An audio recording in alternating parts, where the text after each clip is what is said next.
sitting third in points is Lauren Cruzy, the number 31. Okay? From the leader, he's 209 points back. And that's fourth? That's third. That's third. Hold on. Third. Okay, so the first and second are 5 points. First and second is 200? 209 points off of Jody Tanner's point lead. Okay? Fourth place car. Listen to this. Oh. Listen to this. Fourth place car in points is Justin Evans. 268 back. Really? And then the fifth place car is Chris Sine. Now we know who Chris Sine is. Right. Strawberry Cup champion this year. Right. Defending champion at Cottage Grove.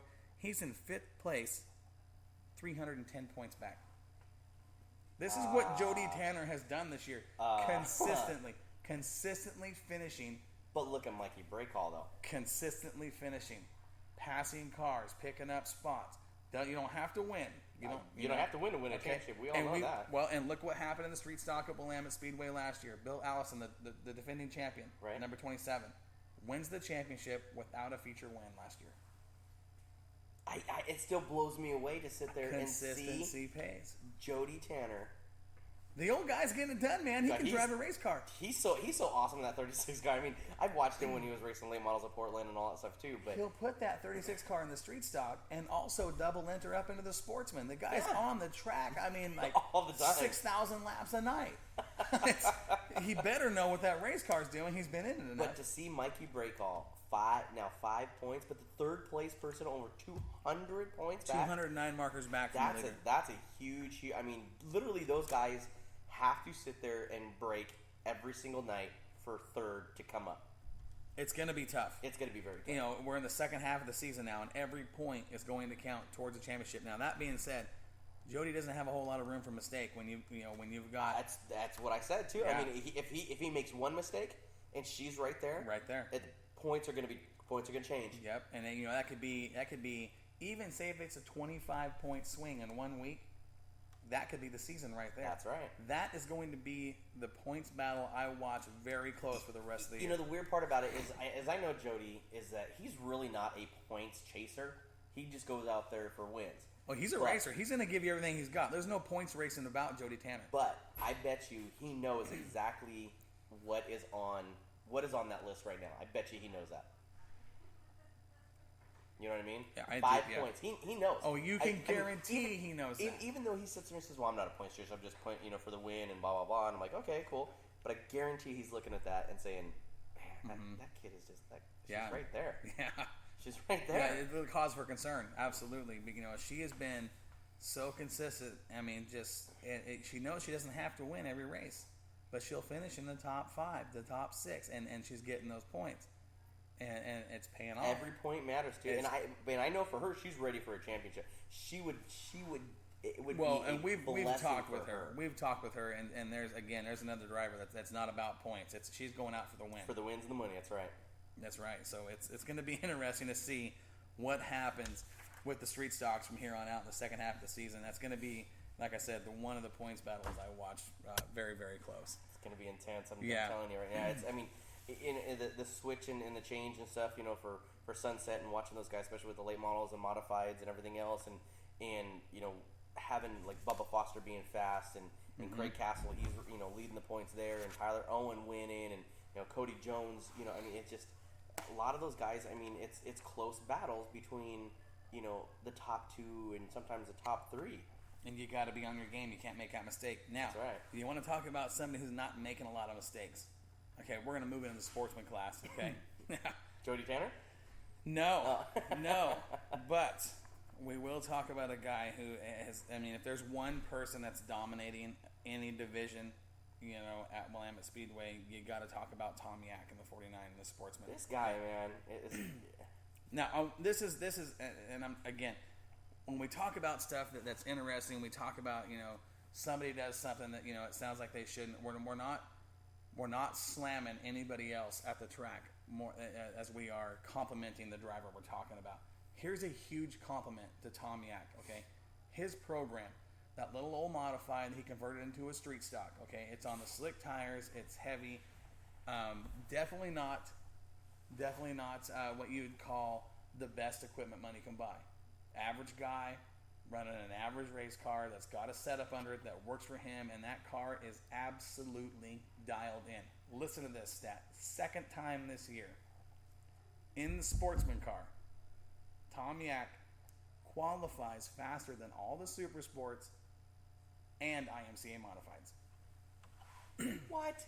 Yes. It's the second time he's done it. Listen to this. He qualified, listen to this, with a 15.877. Are you kidding? What was the fastest hot lap for modified? 16.150. Oh, 15? No way. I am not lying to you. Okay? That's flat out cruising on faster on slicks. On slicks. Okay? Wow. Now I want you to hear this.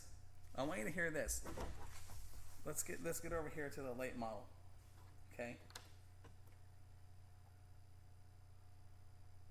He would have been in the top 14. Qualifying for the late models. Yeah. Are you kidding me? A sportsman car that used to be an old asphalt. Now, I believe that was an old asphalt modified, wasn't it? I'm not sure. I can't confirm that. I don't think so, but still, to be converted over to a sportsman and then to run on slick tires of all else, to run faster than a Budweiser IMC modified? Yeah. Okay. Now, that's flat cruising. Jeff Rash, Ryan Emery, Glenn Hackney, your 4 cars in the Sportsman Trophy Dash. Hackney again, top 4. Man, but man, that old dude, I'm telling you what. We need to get him on the phone for an interview, or have him come in, into the studio here. I would love to just pick his brain because he's so funny. That's a scary thought. That is a scary thought. To have him in the studio is a scary thought. I think I might kind of.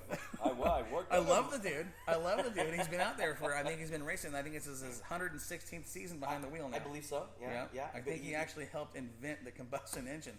I believe he did. Him and Henry Ford.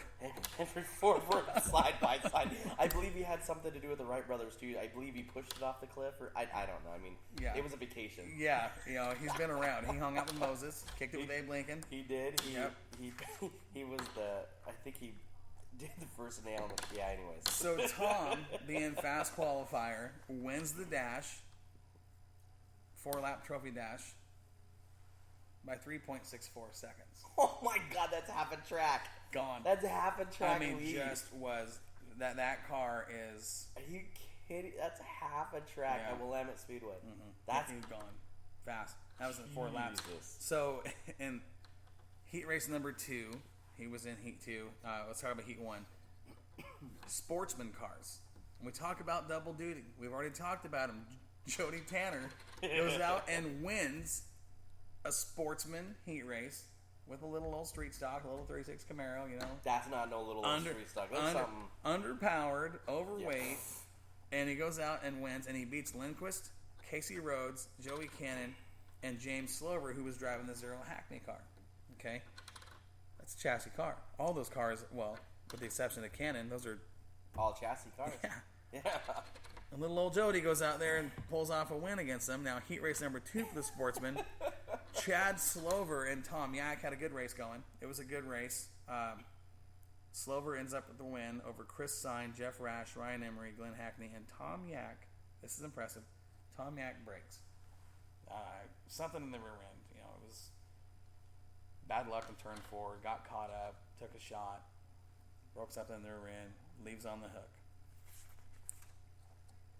Comes out for the feature and puts it on him. Are you kidding me? If it wasn't for that one heat race, he would have had a clean sweep.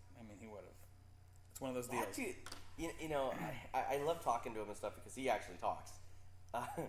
Kyle doesn't. He's Yep, your car's good. Kyle does not get excited. Now Tom, you gotta hit the choke button to He's awesome though. He's fun. He's fun to talk with. But, so sportsman class, Tom got the win. Jeff Rash was second. Chad Slover, James Slover in the Zero car for Hackney was 4th, and Ryan Emery with the top 5. It was a good run for the 97 of Emery. Cannon, Chris Sine, Casey Rhodes, Glenn Hackney, Eric Lindquist. Good race in the sportsman class. It's one of those classes that I think fans really enjoy too, because again, it's not a high dollar class, but those guys will, they're racing for a world championship. That's what I'm telling you, man. It's this. These guys will run in trading paint wasn't part of racing, these guys wouldn't be racing because right. I mean that's it's like this. You got duct tape numbers? I got duct tape numbers. Yeah. Let's find out if I can take your duct tape right. numbers on with my duct tape numbers. Let's run side by side. Sportsman points. Tom got his 6th win. Okay, he's got 6 wins, and I think it's 7 or 8 starts. Okay, and he's just been dominant. It's just been the class of the field, you know. Now that's a points chaser right there.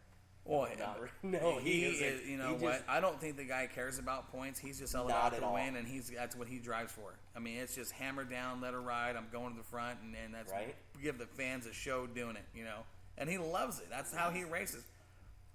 That being said, with all those wins, he sits with a 90-point margin over Chad Slover in that 25 car. Oh my God, that's well, Slover's been one of those guys almost that 3 races. Yeah. Like he could miss the next 3 races. Well, 2 races. Maybe. Yeah. But Slover's been, one of those guys that's been consistent. I mean, he doesn't have a bunch of wins on his resume, but he's there. He's finishing, and he's finishing well.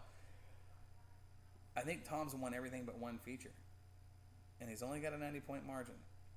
That's very doable for. It's doable, but if a guy breaks, and I'm not trying to jinx him, I'm just saying that's as dominant as he's been. That shows you how tough this class is. It's tough every year. Every year that they come out and stuff, it's always tough. Yeah, so we've got the first 4 cars are separated by less than 200 points. So a little bit of luck and things go right. A guy could catch him and pass him. Right. So it's going to be interesting, the sportsman cars, but they're always interesting. Yeah, there's so much for them. They're like the street stocks and stuff, and like the pure stocks at our deal, in the street stock division and stuff. Ours with Arnie Case, being dominant the way he is this year. That's an older car.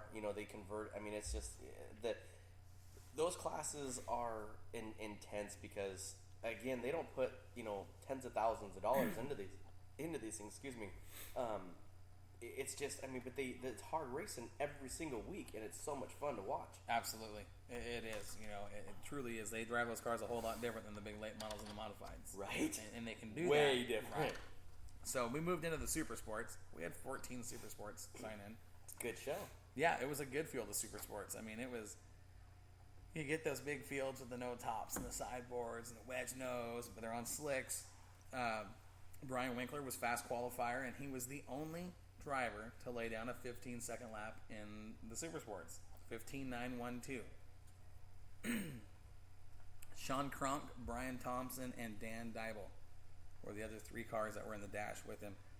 This was one of the fields I watched. I was like, what is going on with this class? Because fast qualifier was 15.912. Okay? Now, we go down to the last car we have on the clocks, which was Mike Robbins, 17.794. A big gap. What? Yes. When did they qualify? Did they qualify like mid? Yeah, they go mid-pack. Track was still pretty decent. I mean, they get a 2-second difference? Yeah, yes. I mean, it was like we had 1 car in the 15s, and then you have 7 or 8 in the 16, and then you got 4 cars in the 17-second bracket. It was just real strange watching qualifying in that class. But Winkler took Cronk, Thompson, and Dybel with him to the dash. And who do you think won that race? Dybel. I'll tell you what, he was bad fast. But he wasn't as fast as old Brian Thompson in the Crocker's car Swartz. Really? Yeah. Wow, good he got for the him. win. But here's the thing. Brian Thompson. I take back my vote. Brian Thompson in that Crocker's car, Swartz car, they're really getting things figured out with Norm Davis and the whole crew, and they work tight with Dybel too. Having Norm though, and we've said this again too, having Norm on that crew, I believe is a good godsend because I'll tell you, he's very, very good at what he does. He's the best besides the Swartz family when it comes to the Swartz cars. The Swartz cars are fast. They are, and Norm, you can't ask for a better person to have on your car if it's a Swartz than Norm Davis. That being said, that entire crew is Swartz car specialist. Right. I mean that, and that's top to bottom. I'm going to give that entire crew and everybody associated with those guys the credit they deserve because they have been awesome. And they got some young guys. Jeff over there is doing a whole bunch. Getting those cars set up. Now listen to this: 4-lap trophy dash for the Super Sports. Thompson